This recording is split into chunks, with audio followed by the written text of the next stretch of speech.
In my pursuit to understand the nonsense that I hear people speak, I have become, by accident and by default, an amateur psychologist or an anthropologist of humanity. We all are. So when you see people, when you observe their insanity, when you observe the mental gymnastics that they do to say what they say, with a straight face, insulting your intelligence and mine, it behooves you to use the word behoove in your speaking vocabulary and to make sense of it, to zoom back, to go meta, to understand the human animal and what the hell they think they're doing. In this effort, I have come up with a new phrase to explain 99% of the virtue signaling nonsense that we see online. Most of the conversations I see about topics ranging from, Israel, Palestine. So who's the good guy there? Is it the terrorists who are killing people, or is it the people that the terrorists killed and who are defending their lives? Who are the good guys of that one? I'm not sure, but I heard a lot of chants and I saw a lot of flags. And there was a bunch of people proclaiming how great they were because they were on the right side of that for reasons. You gotta sort of craft a narrative. Or Black Lives Matter, pick a case, any case. A guy overdoses on fentanyl in the proximity of a white man. Oh, right, so it's fuck the white man and fuck the white racists. Oh, okay. Ignore the science, ignore whatever. Or innocence fraud. There's a guy who's guilty. He's obviously guilty. He was found guilty. But no, what if he was innocent? Oh, right. Wouldn't it be amazing if we were helping an innocent guy get out of prison? Oh my God, let's run with that. Or, fuck it, religion. Jesus died for our sins. He rose on the third day. He performed a couple miracles and he bounced. Therefore it's all true. Therefore, heaven was created with me in mind. I have a sky daddy. I get to live forever. Have we kicked the tires on this? So what is the common thread with all of this bullshit? Well, I'm about to introduce you to a phrase that I've created that will outlive me, and it's an attempt to try to make sense of what is going on in their brains, to make sense of the phenomenon that is happening in our society, in conversations, from one human to another, every day. And I call it moral submission. They are seeking moral submission from you. What is moral submission? Well, here's what it is. Moral submission is when people adopt or publicly support a moral narrative. Not because they believe it, and not because it's factually true, but because they fear the consequences of standing against it. So, Black Lives Matter, because that sounds good, and George Floyd was killed, because that also is what people told me to say. This is peer pressure, but this is peer pressure with a moral lens, and with a massive threat of social stigma, life ruination, and I explain it here. These consequences are not legal. They're social. Public shaming, loss of reputation, exclusion, or being labeled immoral or dangerous. It's a tactic designed to brand you as a bad person on moral grounds. So agree with me on the topic we're discussing, or you're a bad person morally. I'm convinced that anyone who mentions history, future history, is a cunt and is wrong. So history will think of me as a great guy. No, it won't. Nobody cares. You're wrong now, and you're wrong to so ballsily, that sounded too sexual, let me change it up, to so cockily predict that history will give a single rat's ass about you, let alone declare you to be right. It's like you're kicking the ball down the road. Like, I can't tell you or prove to you that I'm right now based off reasoning or argumentation, so I'll just throw out this whispering fart of a thought that history will like me. No, it won't. People cave to this pressure out of a survival instinct, not moral conviction. Under enough public heat, they choose the path of least resistance, reasoning that giving in will cost them less than standing their ground. This kind of submission thrives in environments where disagreement is treated as a red flag that you're morally suspect, where morality is no longer grounded in truth, but used as a tool for control. So make no mistake about it, this is a power play. They're using these words and these concepts to make you fall in line, play ball with what they think the world is like, and cower to them, submit to them, morally submit to them, or else. People comply outwardly to avoid punishment and stigmatization, but that compliance is strictly a performative attempt to display virtue and gain the approval of the tribe. The pressure to conform is so great that silence feels safer than honesty, and obedience becomes a kind of social camouflage. And so it is people saying whatever they're going to say to please the most people possible. Now, women are absolutely guilty of this. This is like their default setting all the time. How can I make as many people as possible like me? In this room, in that park, in this Instagram post, It is always and forever will be about how many people can I get to like me. Wait, so it's not about whether or not George Floyd overdosed?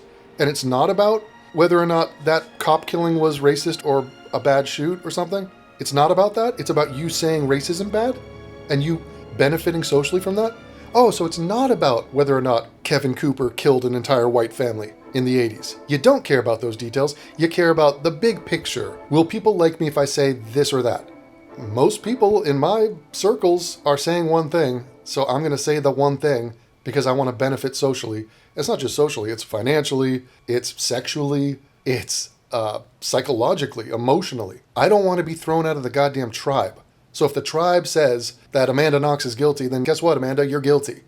Because I got to look out for number one. At its core, moral submission is the behavior of fearful people caving to the moral bullying of the mob, while pretending it proves what a good person they are.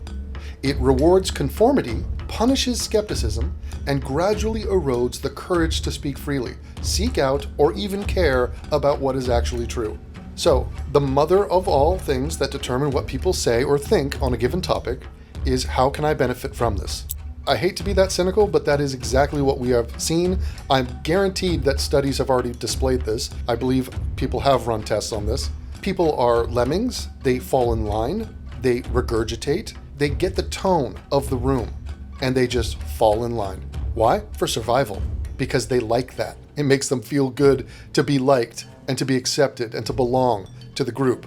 So the number one thing is what makes them feel good and belong and get liked. It's not what is true. I mean, there's no nobility, there's no honor here. There's no greater thing that we are pursuing like truth.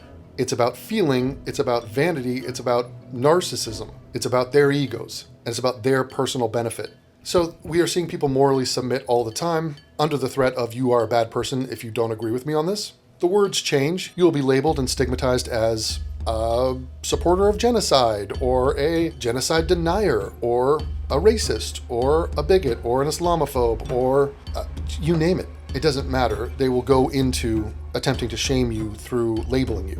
That is part two of this. This is them carrying out the threat of if you don't submit to me and my ridiculous moral proclamations, I will harm your life. And we see people cave into this all the time. Those that don't get debanked, banned, vilified, hated upon. You want to come with me and read through some of my comments over the last 10 years. Do you think my objective walking into this was be liked by as many people as possible? I am not liked by as many people as possible because the truth fucking sucks. It hurts, it sucks, it spits in the face of everything you hold dear most of the time. And it goes down like it's a hard swallow. Put it that way. You ladies know what I'm talking about. To exemplify this thing that I've just described as moral submission, we are about to witness a woman go through a virtue frenzy performative act of insanity where it's a Jewish woman who has officially denounced Zionism, and she is reaping the benefits of having morally submitted to a mob.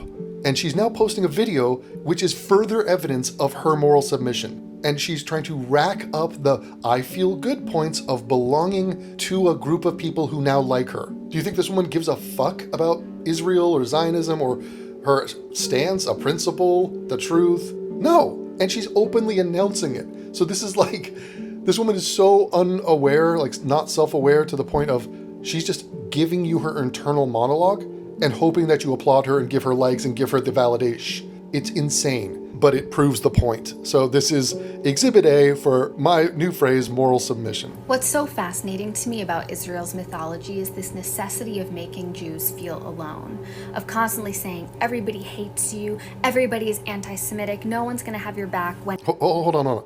Jews feel alone? There's millions of Jews around the world. They have communities, they have a country. What are you talking about alone? She just threw out the word alone like they're just a few isolated Jews that don't talk to each other. As soon as I stepped away from Zionism, like the moment I started thinking more critically about Zionism and Israel as a colonial project and the ethno-nationalism inherent in this politic, I gained community. The second I backstabbed my people and gave up on every principle that I knew, so my original stance, my authentic stance, the second I caved to the pressure from the mob, I gained community. I got stuff. People like me. I am not alone. The number of Christian and Muslim and other Jewish people and folks of all faiths who now have my back is unparalleled from any other point in my life. Incredible, guys. Switch sides. Completely betray yourself and your own soul and just go with whatever benefits you the most socially. Don't you see? She's giddy about it. Look at her. I have never had a stronger community than I do now. I have never known more people from more backgrounds willing to ride or die for me. They don't give a fuck about you. They hit like on a fucking Instagram reel or TikTok. I just looked at her TikTok handle, Sexuality Scholar. So we're in trouble here. But this woman, we have a bespectacled, freckle-faced Jewish woman wearing like a Indian, I don't even know what that is. And she's like, I have a bunch of friends now because I completely betrayed my belief system. Than I do now. The cure, the antidote to my isolation. This is no different than like some kid whose parents got divorced and he's like angry and kind of lost in life. He's 14. He gets recruited to some skinhead group, gang, and they're like, hey, we like you. We think you're worth something. We'll give you a community. Or maybe I should join a cult. Maybe a religious cult. They seem to like me. I got a bunch of new friends now. At no point do you care about the thing. You just care about social reward. That's it. Is that what we're witnessing here? That is what we're witnessing. Was rejecting a political philosophy that would have had me terrified of everyone else and internalizing my own like imagined supremacy. What? Now you're saying you're not supreme? Who's doing a dick measuring contest? What are you talking about? Oh, I acknowledge I'm not better than anyone. In fact, I'm a piece of shit. I'm now a self-hating Jew. But will you like me? Give me a thumb up? I'll give you a thumb up. No. As soon as you step backward from Zionism, as soon as you embody your Judaism more authentically, you gain community. People will love you more. You will find groundedness and safety with other folks that you never had as a Zionist. My God. Holy fuck. So if the winds shift and somebody else comes along and says, hey, if you change radically your stance on a thing, we'll like you. Then you're like, oh, that sounds great. I'll just go over there. These are such pathetic weakling followers. Holy God. And the fact that she broadcast that and guaranteed that that video that she just posted got a bunch of positive comments, and she was looking through it going, I made the right decision. Good Lord. Talk about audience capture. You're society captured. You're socially captured. You are a moral sub. You are broadcasting your moral submission to a mob. Congratulations. It's freaking scandalous. So let's just call it what it is. And if it's not moral pressure, you could add money. Add the money component to this, and humanity does not come off looking good. So if you do this, if you say this, if you believe this, you will benefit financially. The people that are willing to sign me up, yep, sign me up, I'm going down that route. It's wild. It's Darwinian, okay? As in, if you don't play ball and post the black bloc and say free Palestine, if you don't do that, you will suffer and you won't survive. So morally submit and then expect a round of applause for announcing to the world that you are a complete, gimped out, pathetic, spineless loser. And I fucking love it. This is what differentiates me, and I'm realizing that now, and it comes at a cost. So I'm not suggesting anyone else do this, but just to let you people know, most people in the world are not atheists. It's not normal to make a channel about atheism. You are now a renegade. You are now the other. You're a minority. You're not going to make friends with that. Okay? I did it anyway. Fuck the religious. You're all wrong. You're not supposed to speak out about black crime from a moral standpoint, like calling out human beings committing ridiculous levels of crime in your society and all around the world. Somehow that's taboo. You can't talk about it. And if you do, you're not going to be liked. Many people will be turned off by that. That is not something you're supposed to do. You will be labeled, smeared, targeted. You will suffer financially, be debanked, be shunned. I've gone through all of that. I wasn't supposed to do that. That didn't benefit me. Latest one, Israel. Again, most people in my audience disagree with me. And so this is the opposite of audience capture. This is suck my balls, audience. I'm right and you're wrong. Okay? I've done it every topic, my whole online career. This has been the same thing. I'm standing up for what I believe authentically and with eloquence and determination and great vigor, And I'm not going to be swayed by some chump-ass comments who are fucking completely wrong, because maybe they'll like me if I go and agree with them. Fuck them. But then again, I'm not the most liked guy in the world. So I guess it comes down to what matters to you most.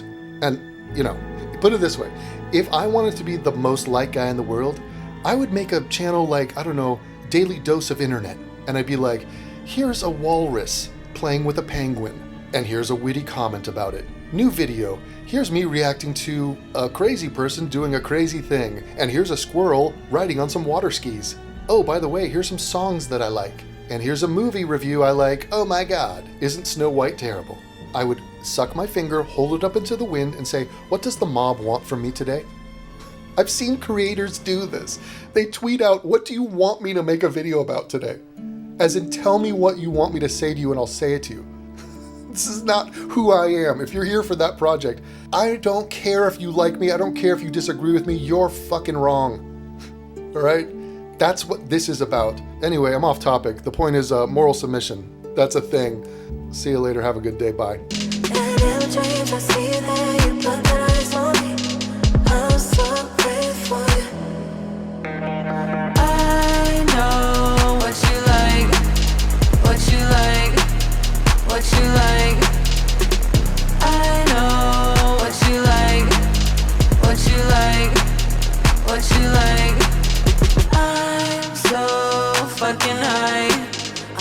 Fly, I wanna get to you. I know what you like, what you like, what you like. Hurts like heaven, I don't want to ever let you down. Make it easy for you, give it to you right now. And every single night I was feeling my dreams. I've been waiting for you. And in my dreams I see that you put that eyes on me. I'm so crazy for you. I know what you like, what you like, what you like. I know what you like, what you like, what you like. I'm so fucking high. I wanna fly, I wanna get to you. I know what you like, what you like, what you like.